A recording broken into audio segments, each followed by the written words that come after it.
Коронавирус илдети дүйнөнү каптап, биздин өлкөдө да бир катар чектөөлөр киргизилгенден бери калктын бардык катмар үчүн кыйынчылыктар пайда болду. Алардын катарында жеке ишкерлер да көптөгөн кыйынчылыктарга дуушар болуп жатканын билдиришти. Той ЗАГСтарды токтотуп койгондон себептүү бизде эч кандай иш жок. Бала баччага багышыбыз керек, биз дагы аябай кыйналдык, кредит төгүшүбүз керек. Менин 4 балам бар. Эч кандай киреше жок, пенсия, пособия деген өкмөттөн эч кандай жардам жок. Биздин жашоо мындан келди токтоп эле калды эсебге. Төгө турган кредиттерибиз бар. Ошо бизге жокор жактан карап, хотя бы ЗАГСка 50 кишиге болсо да уруксат берсеңиздер, бизден кичине иштеп жашап турганга жардам бериңиздер. Ошо пандемия башталгандан бери иш жок, азыр баткенде иш жок. Ошо кредит алганбыз, тем более долларга алганбыз. Долларлар өсүп азыр биз жактан эч өкмөт жактан эч неме жардам колдоо жок. Ошо биздин өкүнүчүбүз, ошо биринчи биздин суранычыбыз ошо хотя бы 50 адамга бериш керек да, уруксатты. 50 адамга берип биз ошо санитардык нормаларды сактап. Анан ошол азыр көсөрал бардык жерде эле тойлор болуп атат өзү негизи, талааларда, эмелерде. Кечээ дагы ошо шайлоолордо митингдер канча эме жыйылды, шайлоодо адамдар. Анан ошол биздин кайрылуубуздун себеби ошол хотя бы 50 адамга бериш керек да уруксатты.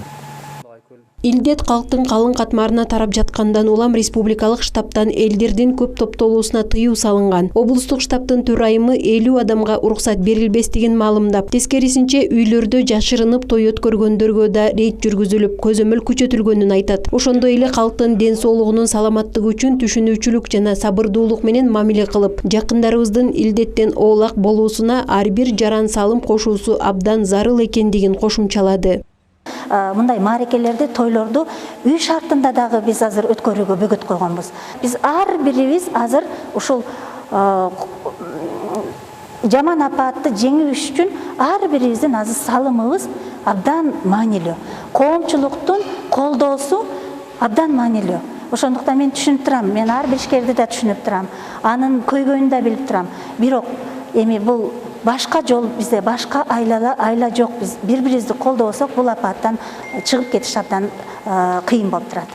Кафе, ашкана ээлери той маарекелерге уруксат бербесе, алган насыяларын жана төлөмдөрүн токтотуу тууралуу айтып чыгышты. Банктардан жана насыя берүүчү уюмдардан насыя алган жарандарга кандай жеңилдиктер бар деген суроону Улуттук банкка узатканыбызда мындайча жооп берди. Улуттук банк тарабынан коммерциялык банктарга банк системасынын туруктуулугун сактап туруу максатында, анан биздин өлкөнүн экономикасынын туруктуулугун сактоо максатында банктарга кредиттерге ар кандай жеңилдиктерди берүүнү Улуттук банк сунуш кылган. Ал жеңилдиктердин арасында кандай жеңилдиктер болгон? Клиенттин кардардын банкка кайрылуусу менен 3 айлык каникул жарыяланган. Бул 3 айлык каникулдун түшүндүрө келсек, 3 айлык каникул бул негизги суммага болгон, анын пайыздарына болгон. Бул клиент менен банктын ортосунда кандай келишимге барат? Клиент кайсыл жакты тандай алат? Ошого жараша банк клиентке карата кадамдарды басканда жеңилдиктерди берген. Өз көйгөйлөрүн көтөрүп чыккан ишкерлер ишмердүүлүгү токтогон менен салыктарды токтотпостон төлөп келгенин маалымдашты. Биринчи биздин көйгөй быйылкы жылдын март айынан баштап мына пандемияга байланыштуу биздин ишмердүүлүгүбүздү токтотуп, бүгүнкү күнгө чейин иштөөгө уруксат тыюу салынган бизге республикалык штабтын чечими менен. Бирок ошол эле мезгилде биз ишмердүүлүгүбүздү токтотуп бар жоктон прибыль жок, банктагы төлөмүбүз, налогдор же болбосо башка бир чыгашаларыбыз токтотулган жок. Налоговыйдан жеңилдиктер болсо, кредиттерден жеңилдик болсо, токтоткондон кийин не үчүн кафелерге токтотуп коюшат дагы, шайлоолорго токтоо болгон жок. Мына митингтерде адамдар бирге чогуу бардыгы көчөгө чыгышып, кечке ошо бириден бири беймаска эле жүрүштү, бейсанитардык эме менен эле жүрүштү. Ошондо вирус жукпайт экен дагы, болгон бир кафеде бир 50 адамды дистанцияны сактап бар жерге отургузганда деле бул вирус жугуп калат деп.